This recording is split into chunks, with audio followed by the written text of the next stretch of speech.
En 1954, el psicólogo estadounidense Abraham Maslow escribió un libro que se llamó Motivación y Personalidad. En toda su teoría, él es un estructuralista, un humanista estadounidense que se lo conoce como el tipo de estudios que se hizo como la tercera posición frente al conductismo y el psicoanálisis. En ese libro, el concepto más conocido que tiene es uno de los capítulos del libro, que es una teoría de la motivación humana, donde desarrolla el concepto de la dinámica y la jerarquía de las necesidades y su famosa pirámide. Ese libro fue reeditado nuevamente en 1970, el año de su muerte, y hasta el día de hoy son un montón de reimpresiones que son los que nos llegan hasta ahora. El modo en el que inicia este estudio de la motivación lo parte justamente de abajo hacia arriba. Plantea que todos los estudios sobre la motivación nacen, digamos, como que el inicio son las necesidades fisiológicas y las caracteriza sobre todo como, por un lado, las que tienen que ver con la homeostasis. Homeo, digamos, como sangre, estasis, equilibrio. Entonces, todas las cuestiones que hacen al equilibrio en la sangre, como por ejemplo, no sé, el equilibrio de la sal, del agua, el oxígeno, proteínas, calcio, incluso, no sé, algún otro tipo de hormona. Y reconoce, ¿sí?, la tendencia que tenemos a equilibrarnos. Digamos, él durante todo el libro va a establecer como que el estado correcto es un estado sano del ser humano y que lo que deberíamos hacer, lo que él observa que pasa en sus sujetos de estudio es la tendencia a equilibrarse para mantener ese equilibrio. También señala el concepto de apetito como esa tendencia a buscar satisfacer esa carencia del cuerpo. Eh, eh, que es una guía, digamos, que nos va a ir marcando el camino.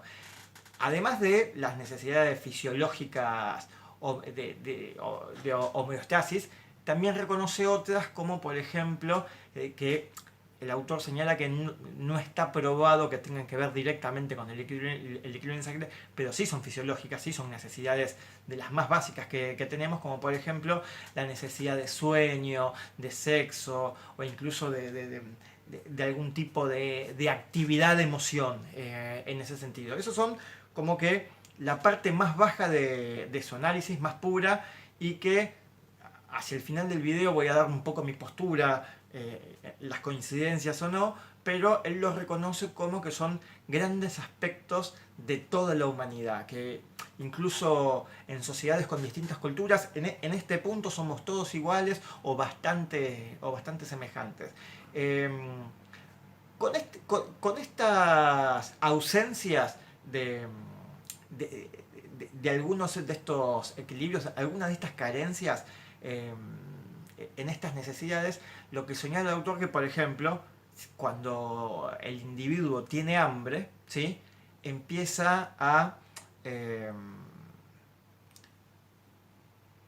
todo su ser se orienta hacia satisfacer el hambre. Toda su conciencia tiene que ver con el hambre. Su inteligencia, su memoria, sus hábitos, todos están orientados a...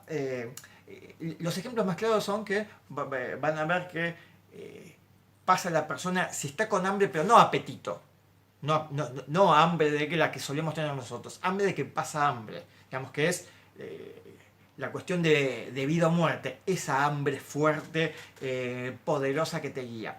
Incluso, esto sí es muy interesante para entender de lo que él está hablando, que es motivación, cuando señala que para la persona el futuro lo vislumbra desde el hambre, su proyección filosófica de vida. Por ejemplo, para estos individuos con hambre, ¿sí?, su utopía sería un lugar donde haya comida infinita, y su fantasía, por lo menos es lo que dice el autor, lo podemos poner en duda, pero su fantasía es de estos individuos que si se sacía el hambre, ese estado de plenitud, ya no había más problemas, porque es tan inmediato su nivel de necesidad, tan poderoso, tan bajo, tan básico que hace que todo se estructure alrededor de satisfacer esta necesidad de hambre, de sed, de necesidad de sueño, de cualquier tipo de estos desequilibrios.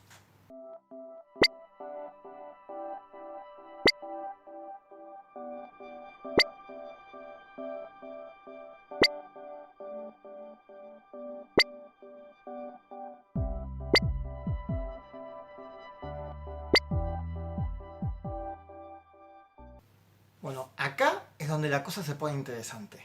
Ahora sí, ya podemos empezar a hablar de la famosa dinámica, de esta jerarquía de las necesidades. Maslow lo que define es que estas necesidades tienen una jerarquía de prepotencia o de predominio. ¿Qué significa esto? Él lo que establece, ¿sí?, con lo que coincido, que las personas tenemos diferentes necesidades, ¿sí?, simultáneas. Tenemos varias necesidades al mismo tiempo, como sujetos de acción. No lo dice con estas palabras, pero ese es el concepto. Ahora, lo que él dice es que estas necesidades que tenemos se pueden agrupar en categorías, y que son las categorías, empieza con las fisiológicas, las primeras que les conté, y ahora vamos a poner otras categorías. Pero lo interesante de todo esto es que dice que esas categorías están jerarquizadas, que cuando las que están, las más primitivas, las que están hacia abajo de este orden que tienen, piramidal, solamente cuando están satisfechas tendemos a seguir hacia el estadio siguiente. Acá es donde remarca tanto el concepto de privación que venimos hablando como de gratificación, porque ahora sí pasa a ser interés del sujeto satisfacer esa necesidad. Como dije antes, tendemos a querer satisfacerlas para ver, bueno, cuando están satisfechas, pasamos a los estadios siguientes. La segunda categoría que establece Maslow, digamos, si tenemos las fisiológicas acá abajo, las siguientes son las que él llama necesidades de seguridad. Por seguridad, a lo que se refiere es, desde un lado primitivo, a la seguridad del techo del cazador, o sea, una vez que está que ya cazó el alimento, la cueva, el techo, pero a partir de esa cuestión atávica primigenia, también seguridad, incluso en aspectos mucho más cercanos a nosotros hoy, en nuestra cultura occidental actual del siglo XXI, por ejemplo, la necesidad de tener estructuras de resguardo. Algo cercano a nosotros, por ejemplo, sería esa necesidad de contar con cuenta bancaria, con un seguro de vida, con un seguro de desempleo. Esa sensación de inseguridad que nos genera el mundo y los distintos modos que podemos llevar adelante para intentar satisfacerlas y tener la sensación de satisfacción. Cuanto más nos alejemos, que vayamos subiendo en estos niveles de la pirámide, vamos a ir viendo que más tienen que ver con la cultura, digamos, con un montón de otras cosas que le pasan al sujeto, cada vez menos, más alejado de los impulsos más básicos. Maslow señala mucho a lo largo de toda su obra las patologías de la conducta. Entonces, por ejemplo, señala que una de las patologías frecuentes con gente que sufre de esta cuestión de falta de seguridad en ese sentido son, por ejemplo, las neurosis obsesivos compulsivos y demás, de esa tendencia obsesiva a buscar esa seguridad. Teníamos las fisiológicas, las de seguridad. El siguiente estadio que sigue subiendo en esta pirámide son las necesidades de amor y pertenencia, como la llama. Ahí nos referimos a pertenencia social, de amor de pareja, sin duda, pero también amor de amigos, amor de familia, esa necesidad. Y ahí entran conceptos muy interesantes como, por ejemplo, el rechazo, la soledad, el destierro, por ejemplo, es interesantísimo analizar esto en épocas, en distintas sociedades, cómo van tallando. Cuando pasa eso, toda la estructura se centra en esa carencia que estamos teniendo. El siguiente estadio subiendo son las necesidades de estima, que también se pueden definir como de estima en términos de valoración interna. Ahí hay, digamos, hay algunas que tienen que ver con lo que el autor llama los logros, que es cuando tendemos a buscar estima interior, digamos, desarrollar algún tipo de maestría, de destreza en una disciplina en particular, pero después hay otras que son las que tienen que ver con el prestigio, la fama, más que nada con una valoración de estima externa al individuo. Ya vamos subiendo en la pirámide y ya llegamos a las necesidades de autorrealización, ¿sí? Esto es clave en el pensamiento de Maslow, no solamente en este libro, sino en toda su obra. Maslow, como dije al principio, es un humanista. Él incluso, algunos consideran que está influenciado toda su teoría por incluso filosofía oriental, el taoísmo, Lao Tse, con esta cuestión de lo más importante es la autorrealización. Esta autorrealización simbólica, que a veces es difícil de explicar, que incluso el autor lo dice como que cada uno tiene que hacer, entonces dice el artesano que haga arte, el deportista que haga deporte, digamos, encontrar esa razón de ser. Acá yo también reconozco toda la influencia con China, sobre todo, también Japón. Esta autorrealización es subjetiva, digamos, depende de cada individuo. No hay generalizaciones. Para alguna persona su autorrealización puede ser, por ejemplo, ser un buen padre. Capaz que para algunos es profesional. En mi caso será ser buen docente. El arte, ¿sí?, está muy presente en esta autorrealización del artista. Subiendo, ¿sí?, todavía un peldaño más, el anteúltimo, ya estamos arriba de todo, son estas necesidades cognitivas, de saber. Ahí las podemos separar. Yo no encuentro tanta diferencia acá entre las necesidades de saber y entender. Es fina la línea, es más filosófica en ese punto. El autor señala una jerarquía de que primero es el saber y después se pasa al entender. Acá, para entender estas, es fundamental entender conceptos como las carencias de estas necesidades. Puede ser, por ejemplo, cuando no hay libertad de expresión, en ese sentido, una imposibilidad, digamos, de crecer Juana de Arco. La curiosidad es importantísima acá. Y acá entran, por ejemplo, también, en este caso, toda la filosofía. Toda la filosofía se trata de esto. La moral, muchas de las religiones, en estas búsquedas de significado.